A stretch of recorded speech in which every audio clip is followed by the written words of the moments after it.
Success point के इस YouTube channel में एक बार फिर से आप सभी लोगों का बहुत बहुत स्वागत है। उम्मीद करते हैं कि सक्सेस पॉइंट की जो ये सीरीज़ इकोनॉमिक्स की आप सभी के बीच में लगातार इस वीडियो के माध्यम से हम प्रस्तुत करते रहे हैं, आप उसका लाभ उठा रहे होंगे घर पर बैठे बैठे।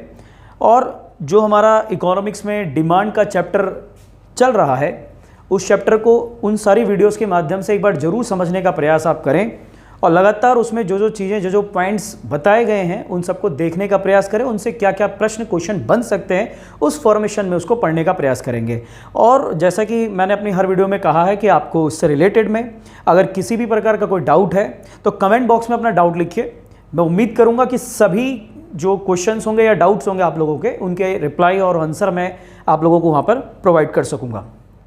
तो डिमांड का जो टॉपिक चल रहा था उसमें हम लोगों ने लास्ट वीडियो में इलास्टिसिटी ऑफ डिमांड यानी मांग की लोच के बारे में पढ़ा कि कितने प्रकार की इलास्टिसिटी होती है और उन इलास्टिसिटी का क्या मीनिंग होता है, कौन कौन प्रकार की किन किन प्रकारों की वस्तुओं को उन इलास्टिसिटी वाली गुड्स में शामिल किया जाता है, वो सारी की सारी चीज़ें इसमें है।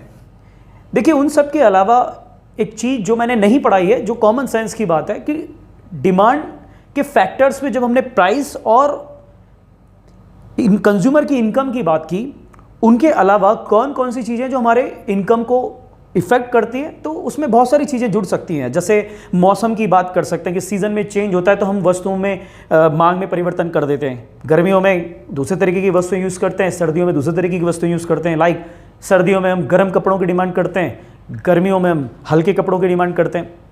उसके अलावा भी कई प्रकार की ऐसी ऐसी चीज़ें हो सकती हैं जो हमारी मांग को प्रभावित करती है।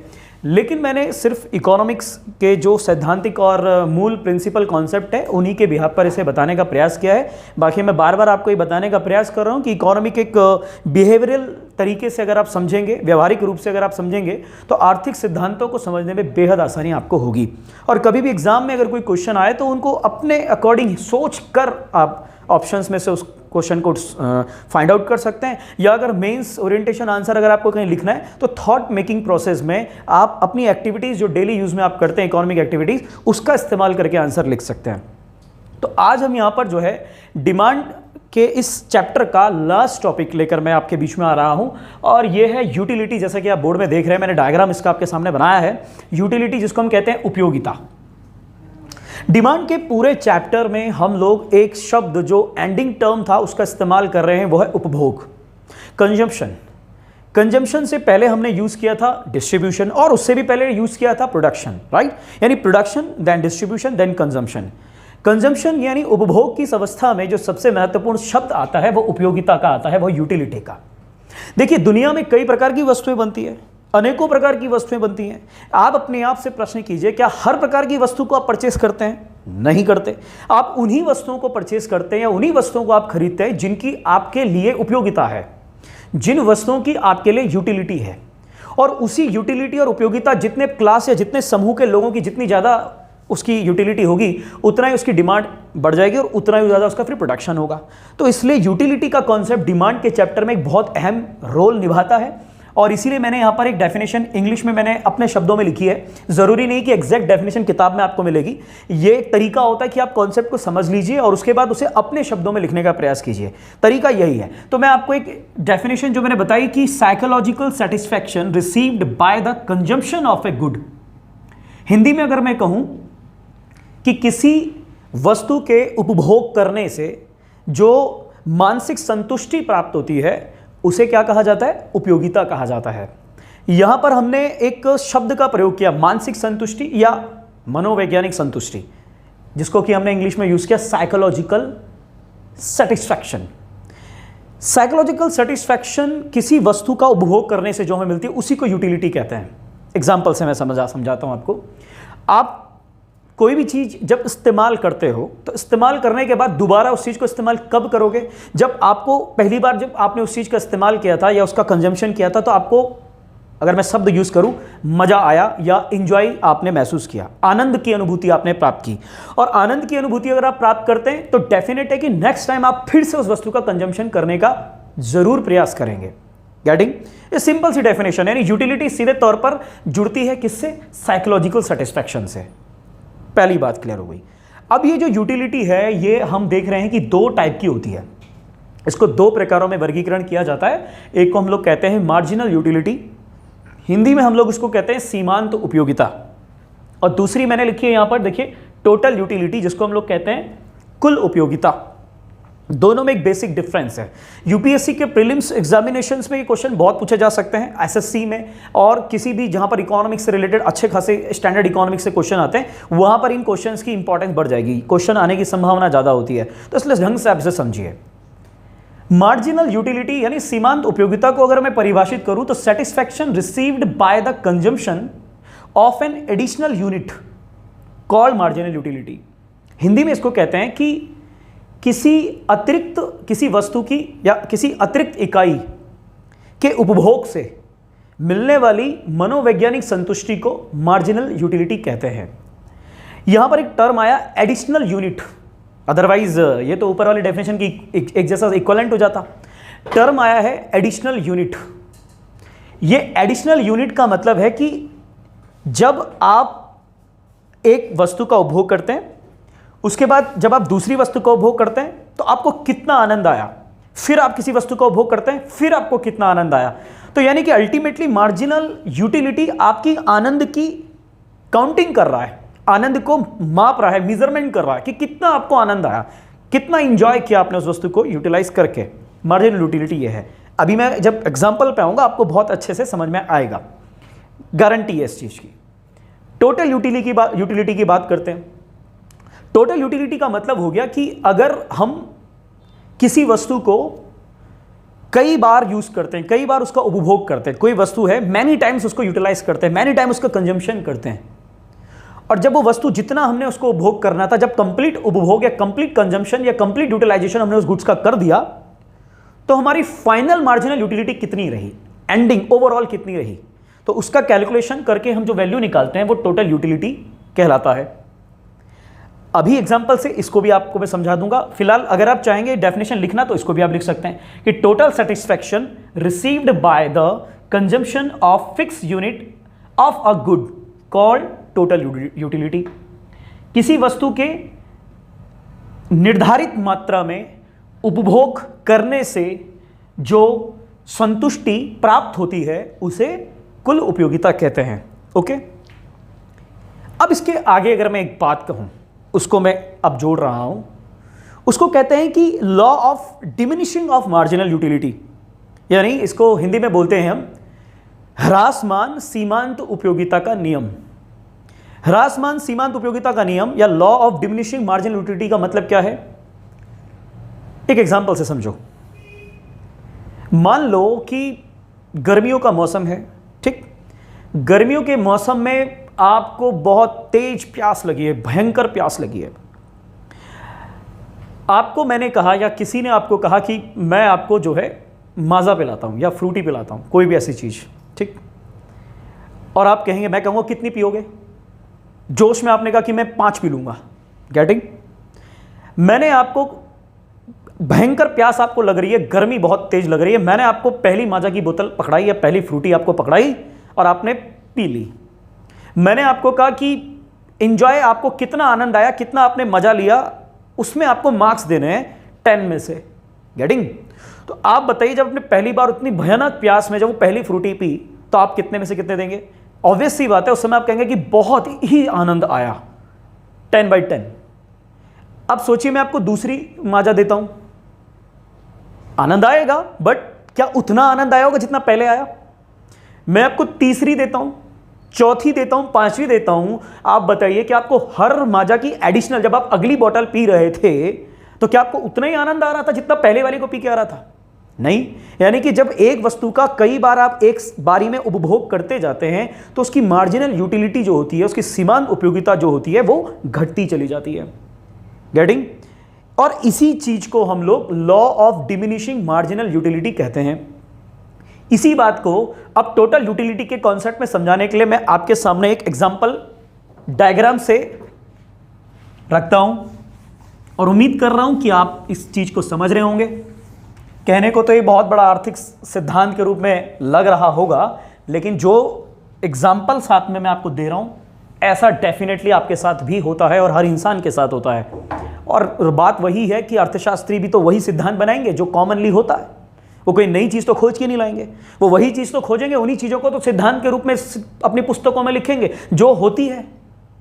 तो हमारे लिए इकोनॉमिक्स कोई नई चीज़ नहीं है, बस उसको एक थ्योरेटिकल तरीके से सैद्धांतिक रूप से पढ़ना होता है। वो कोई नई चीज़ नहीं होती कि जो हमें कोई अद्भुत सी चीज़ बताई जा रही हो। इसलिए इकोनॉमिक्स टिपिकल या टेक्निकल लगती तो है पर होती बहुत आसान है। और मेरा प्रयास इस पूरी इकोनॉमिक्स के वीडियो में यही रहेगा कि अर्थशास्त्र में या इकोनॉमिक्स में आपके मन में अगर किसी प्रकार का कोई भय या उसकी कठिनाई आपको महसूस होती है तो वो मैं आपकी पूरी तरह से खत्म कर दूंगा और इकोनॉमिक्स में आपको एक बहुत ही ज़्यादा आनंद आपको मिलने लगेगा। ये कमिटमेंट भी मैं आपको कर रहा हूं। दूसरी चीज, जो बात मैंने अभी कही, आप सीधे देखिए, मान लीजिए ये है यहां पर नंबर ऑफ गुड्स, राइट। ये मैंने लिख दिया इसमें मार्जिनल यूटिलिटी, और ये मैंने लिख दिया इसमें टोटल यूटिलिटी। ठीक है, मैंने आपको जैसे माजा की बात करी तो मैं उन्हीं की बात करता हूं कि आपने पहली बार माजा पी, फिर दूसरी बोतल पी, उसके बाद फिर तीसरी बोतल पी, उसके बाद फिर चौथी पी, फिर पांचवी बोतल पी। गेटिंग? अब आप देखिए, भयानक प्यास की स्थिति जब आपके पास थी, आपने पहली बार माजा की बोतल पी, मैंने कहा 10 में से मार्क्स देने। कितने देंगे? 10 बाई 10 देंगे, नहीं देंगे? इतना तो देना ही पड़ेगा, बहुत आनंद आएगा। आपने कहा जी 10 बाई 10, पूरा का पूरा मजा आ गया, बहुत आनंद आ गया।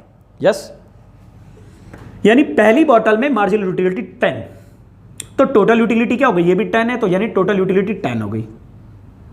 अब मैंने आपको फिर कहा लो भाई दूसरी बोतल भी पियो, क्योंकि आप ही ने कहा कि 5 पी जाऊंगा, दे दी मैंने आपको, लो दूसरी बोतल। दूसरी बोतल जब मैंने दी तो आप बताइए क्या उतना ही आनंद आएगा, उतना ही इंजॉय करेंगे आप जितना पहली वाली में किया था? नहीं, थोड़ा कम होगा, है ना? ईमानदारी से बताइए, कम होगा या नहीं होगा? और जिसको लगता है कि नहीं होगा तो एक बार ट्राई करिए घर पे।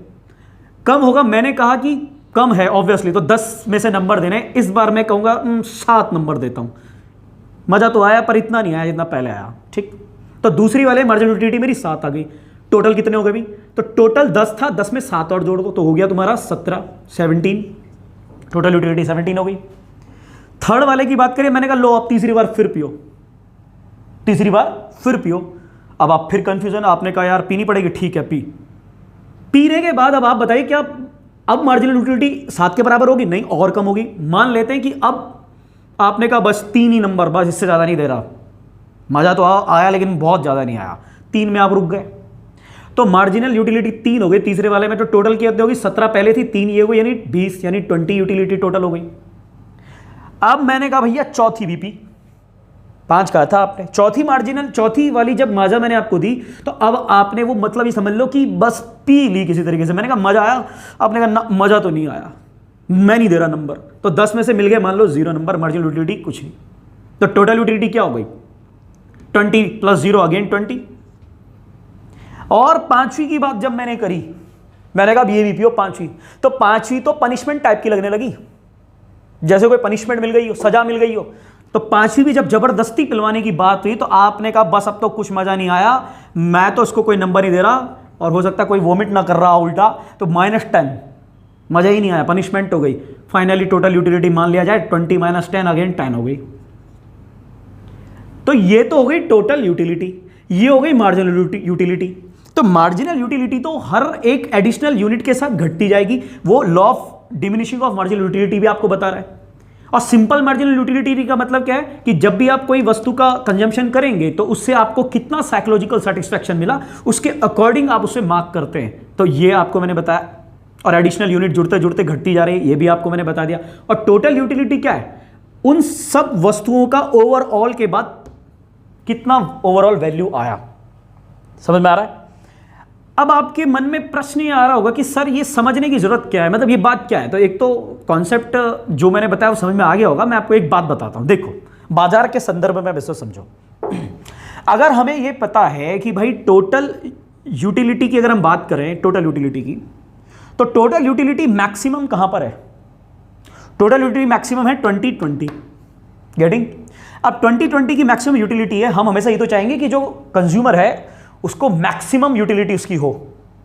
ठीक, तो मैक्सिमम यूटिलिटी इन दोनों पॉइंट पर है। लेकिन अगर हम इस पॉइंट पर मैक्सिमम यूटिलिटी को देखेंगे तो 3 ही वस्तुओं का कंजम्पशन हो रहा है, और इस पॉइंट पर देखेंगे तो 4 ही वस्तुओं का कंजम्पशन हो रहा है। तो जब मिलनी 20 ही है तो 3 में ही क्यों ना कर दें, कम वस्तुओं का उत्पादन, यानी कुल मिलाकर वो एक एडिशनल किसी और के काम आएगी, आएगी या नहीं आएगी? क्यों एक्स्ट्रा बेवजह किसी को दें जब उससे उतना ही बेनिफिट होना है? तो इसीलिए जो है, यानी कि हमें मालूम होना चाहिए कि बाजार में किसी वस्तु की उपयोगिता अगर इतने में कंप्लीट हो जाती है तो उस आधार पर उसके उत्पादन के लिए भी हम लोग सोच सकते हैं। यानी प्रोडक्शन करने के लिए जो डिमांड मार्केट में क्लियर होगी वो यूटिलिटी पर भी काफ़ी हद तक निर्भर होती है। तो इस तरह से आप देखते हैं ये एक यूटिलिटी का टर्म है। और अगर मैं इसको एक डायग्राम के रूप में भी बना दूं, आप देख सकते हैं यहाँ पर कि मान लिया जाए ये कोई गुड़ है, मान ले मैंने कह दिया ये माजा की मैं बात कर रहा हूँ कि माजा आप पी रहे हैं, 1 2 3 4 5 माजा आपने पी, और अगर अब मैं यूटिलिटी की बात करता हूँ कि 2 4 6 8 10 तक मैं ले गया, और इसी तरीके से अगर मैं नीचे ले जाऊं 2 4 6 8 10, पहली वाली से जब आपने पिया तो पहली वाली से आपको मार्जिनल यूटिलिटी कितनी मिली? 10 मिली। तो अगर मैं इसको यूं बनाऊं तो देखो ये इससे 7 जुड़ गया। दूसरी वाली में आपको 7 ही यूटिलिटी मिली। 7 कहां पर होगा? यहां पर होगा, देखिए मिली या नहीं मिली? तीसरी वाली में आपको कितनी मिली? 3 ही मिली। 3 कहां पर होगा? लगभग यहां पर। चौथी वाली में आपको कितना मिला? 0 मिल गया, तो इसकी तो यहीं पर हो गई। ये यूटिलिटीज है, ये प्लस में हो गई ऊपर और ये नीचे चली गई माइनस में, नीचे वाली। अब पांचवी वाले में क्या हो गया? पांचवे वाले में तो -10 हो गया। -10 यानी सीधा यहां पर, ये देखिए, तो ये वाला पॉइंट। और अगर हम इनको मिलाएं इन सभी पॉइंट्स को, तो आप देखिए कैसा डायग्राम बन रहा। ये आप देख सकते हैं इस तरह से, ये यूटिलिटी का डायग्राम बन रहा है।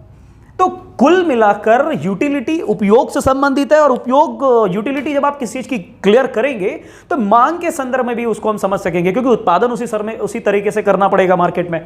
तो ये एक टॉपिक है, और मैं उम्मीद कर रहा हूं कि ये टॉपिक यूटिलिटी का आपको समझ में आया होगा। और इन पिछली 4 5 6 वीडियो जो इसमें अभी तक मांग की बनी है, उन वीडियो को एक के बाद एक साइक्लिक फॉर्म में आप दोबारा से देखिए, पूरा का पूरा चैप्टर आपका क्लियर हो जाएगा। क्योंकि इसके बाद अब मैं जो नई वीडियो में आपको बताऊंगा वो पूर्ति यानी सप्लाई के बारे में बताऊंगा, क्योंकि डिमांड और सप्लाई दोनों एक ही सिक्के के 2 पहलू हैं। तो पहला पहलू आपने देख लिया, अब सप्लाई का पहलू मैं अगली वीडियो में आपको बताऊंगा। तब तक के लिए बहुत बहुत धन्यवाद, बहुत बहुत शुक्रिया। और अगर वीडियो पसंद आया हो तो लाइक करना मत भूलिएगा, और अपने फ्रेंड्स के साथ भी इसको शेयर करिए, और चैनल को सब्सक्राइब करना तो बिल्कुल भी मत भूलिएगा। तब तक के लिए बहुत बहुत धन्यवाद।